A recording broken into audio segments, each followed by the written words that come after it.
Shalom. Bapak Ibu saudara-saudariku yang terkasih dan diberkati oleh Tuhan Yesus Kristus. Selamat untuk Bapak Pendeta Robi Yaser dan BPH Majelis Jemaat GKI Petak Bahandang sudah lega. Tinggal melanjutkan saja setiap programnya. Kalau saya masih deg-degan. Belum tanggal mainnya. Bapak Ibu saudara-saudari yang terkasih, salam kenal, salam kasih dalam Yesus Kristus. Ini pertama kali bagi saya. Walau beberapa kali sudah ke Petak Bahandang, berdiri atas mimbar ini, terusnya ya Pak, bisa sering. Karena ini akan menjadi Cares Petak Bahandang. Boleh tepuk tangannya? Luar biasa Tuhan kita. Kebenaran firman Tuhan yang menjadi dasar bagi kita hari ini saya ambil dari Perjanjian Baru, Galatia pasal yang ke-5, ayat 22 sampai yang ke-24. Saya percaya ini familiar sekali, sering kita baca, tapi belum tentu direnungkan. Sering dibaca, belum tentu direnungkan. Galatia pasal yang ke-5, ayat yang ke-22 sampai yang ke-24. Sebelum kita baca renungkan, mari bersatu dalam doa. Kita mohon pimpinan Roh Kudus. Kita berdoa. Kami percaya rancangan Tuhan penuh damai sejahtera, dan kami boleh melihat sejahtera yang daripada Tuhan pada saat ini. Walau di tengah pandemi COVID-19, jemaat Petak Bahandang tetap kokoh, kuat, dan bahkan akan, karena kasih Tuhan di bulan April nanti akan menjadi Cares Petak Bahandang. Dan kami percaya ini bukan sesuatu yang biasa, tapi ini sesuatu yang sangat luar biasa. Dan kami juga percaya orang-orang yang Tuhan tempatkan untuk melayani di sini juga adalah orang-orang yang sungguh luar biasa. Baik pendeta pelayanan, baik penetua diakon, bahkan juga BPH Resort Kasongan yang Tuhan pilih. Begitu luar biasa kinerja, kasih dan setia dalam Tuhan. Dan untuk itu Bapak, kami percaya juga bila hari ini Tuhan sudah lawat Petak Bahandang, heran dan luar biasa, ini akan menjadi simbol untuk seluruh bagian jemaat yang boleh masuk di Cares Petak Bahandang. Nantinya ke depan Tuhan pasti sertai. Dan karena itu kami sama-sama mau mengandalkan Tuhan dalam segala perkara, terutama kebenaran firman yang sebentar lagi kami akan baca dan renungkan ini. Tolong kuasai hati, jiwa, akal, budi, pikiran, kehidupan kasih Bapa, sehingga ketika firman Tuhan ini diperdengarkan kami itu tersimpan nyata dalam hidup kami dan kami berlakukan dengan kesungguhan hati, sehingga buah-buah kasih itu benar-benar kami nikmati dan kami terapkan, lakukan dalam hidup kami. Berkati hamba-Mu, berkati seluruh sidang jemaat-Mu. Kami siap dan melakukan kebenaran firman-Mu. Dalam nama Yesus kami berdoa menyambut firman-Mu. Amin. Galatia pasal yang ke-5, ayat yang ke-22 sampai yang ke-24.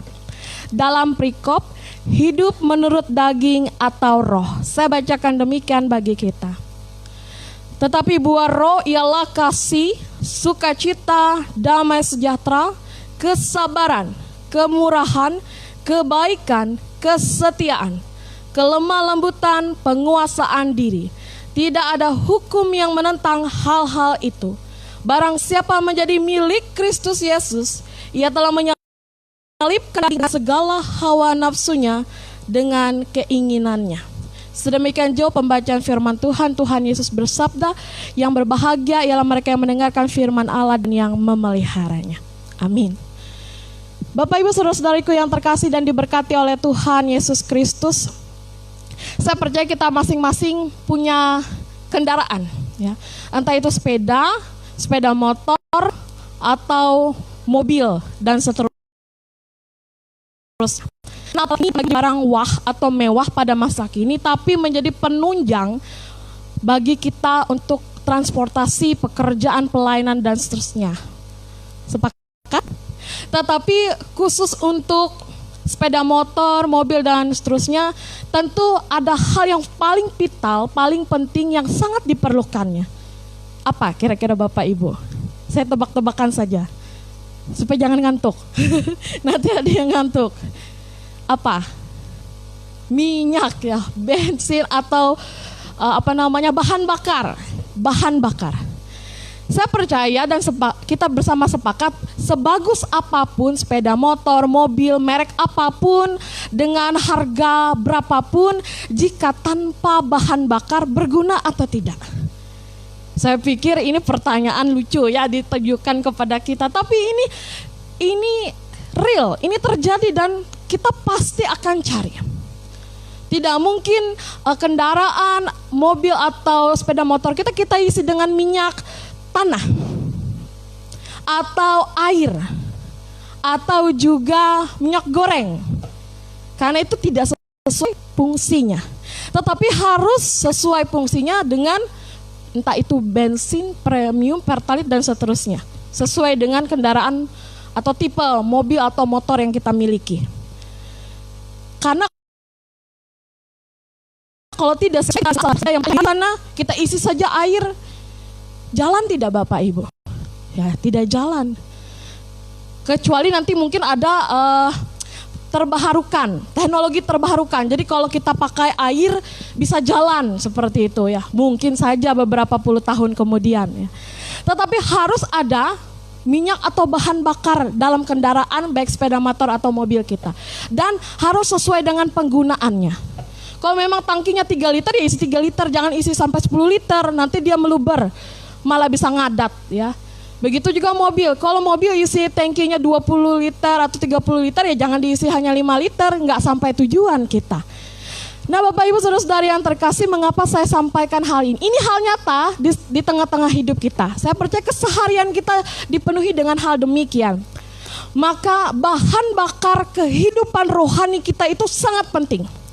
Firman Tuhan di kitab Galatia pasal 5 ayat 22 sampai 24 ini kita menyatakan bagaimana Rasul Paulus menegaskan bagi jemaat Tuhan di Galatia agar mereka mengerti perbedaan sangat penting dan vital bagi orang yang sudah dalam Kristus Yesus. Karena orang yang hidup dalam Kristus Yesus tidak bisa lagi hidup dengan mengandalkan kedagingan. Mengapa demikian? Saya agak loncat di ayat 24. Barang siapa menjadi milik Kristus Yesus, ia telah menyalibkan dagingnya dengan segala hawa nafsu dan keinginannya. Artinya orang-orang yang hidup di dalam dan percaya pada Yesus, orang-orang yang spesial, orang-orang yang berbeda, orang-orang yang sudah dipindahkan dari gelap menuju terang kehidupan. Sehingga tingkah laku, kemudian perkataan, perbuatan, kehidupannya adalah menyimbolkan Kristus Tuhan. Jadi kehidupannya tidak mungkin biasa-biasa. Kehidupannya tidak mungkin asal-asalan. Kehidupannya tidak mungkin kute-kute belum gitu. Tidak akan seperti itu. Pasti sangat berbeda. Kenapa? Karena ada bahan bakar atau ada yang menopang, menunjang, mengokohkan setiap orang percaya. Apakah itu? Itulah Yesus Kristus yang dijabarkan melalui firman Tuhan. Yang diberikan bagi kita adalah Roh Kudus. Buah dari Roh Kudus ini ada 9 Bapak Ibu. Dan ke-9 buah roh inilah yang menolong kita bersama untuk terus bertumbuh, bertambah, berkembang, berbuah yang manis dan yang lebat. Apakah itu? Kasih, sukacita, damai sejahtera, kesabaran, kemurahan, kebaikan, kesetiaan, kelemah lembutan, penguasaan diri. Kabar baiknya, tidak ada hukum yang hal itu. Artinya ketika kita melakukan 9 hal buah roh ini, kita tidak akan masuk penjara hanya gara-gara kita lakukan kasih, sukacita, damai sejahtera dan seterusnya. Tidak ada hukum kecuali kita tetap hidup dalam kedagingan. Tetapi kabar buruknya kalau kita tetap hidup percaya pada Yesus tapi tetap hidup dalam kedagingan, maka kita tidak termasuk dalam kerajaan sorga. Kita di luar kasih karunia. Melalui kebenaran firman Tuhan ini saya mengajak bagi kita bersama untuk boleh melihat bagaimana kehidupan kita. Siapakah yang kekurangan buah roh ini? Mari datang kepada Sang Pemberi air kehidupan itu. sang pemberi kehidupan sejati itu, yaitu Yesus Kristus. Dan saya percaya bahwa ketika kita tadi sudah menyelesaikan persidangan dengan luar biasa, dengan hikmat kasih Tuhan, ya, walaupun mungkin ada perdebatan kecil, itu biasa. Tapi saya percaya karena kita semua punya kasih, punya sukacita, punya damai sejahtera, punya kesabaran, kemurahan, kelemah lembutan, kemudian penguasaan diri, maka sidang ini bisa dilakukan dan dilaksanakan dengan luar biasa. Dan ini kabar baik bagi kita, ini bahan bakar bagi pelayanan kita.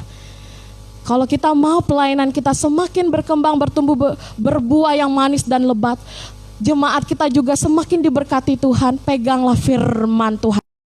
Jangan sama sekali beri ruang untuk kedagingan, karena kedagingan itu tidak sama sekali menolong kita, hanya menjatuhkan kita.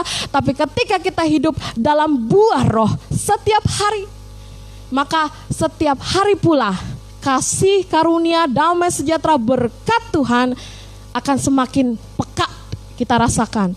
Sehingga ucapan syukur demi ucapan syukur, yang mustahil tadi, yang dananya luar biasa tadi, yang lumayan memeras otak tadi, saya terlalu percaya kasih Tuhan lebih besar, lebih luar biasa, bahkan sangat melimpah ruah atas cares petak bahandang ini. Ini bukan janji saya sebagai hamba Tuhan, tapi ini janji firman Tuhan sendiri. Karena itu mari andalkan Tuhan. Mari hidup dalam Roh Kudus. Mari kita laksanakan buah roh, sehingga apapun kesulitan yang kita alami di depan nanti, dengan kita menerapkan kasih, sukacita, damai sejahtera dan seterusnya dari 9 buah roh ini, pasti ada jalan keluar. Selamat berkarya bersama Tuhan. Tuhan memberkati kita. Amin.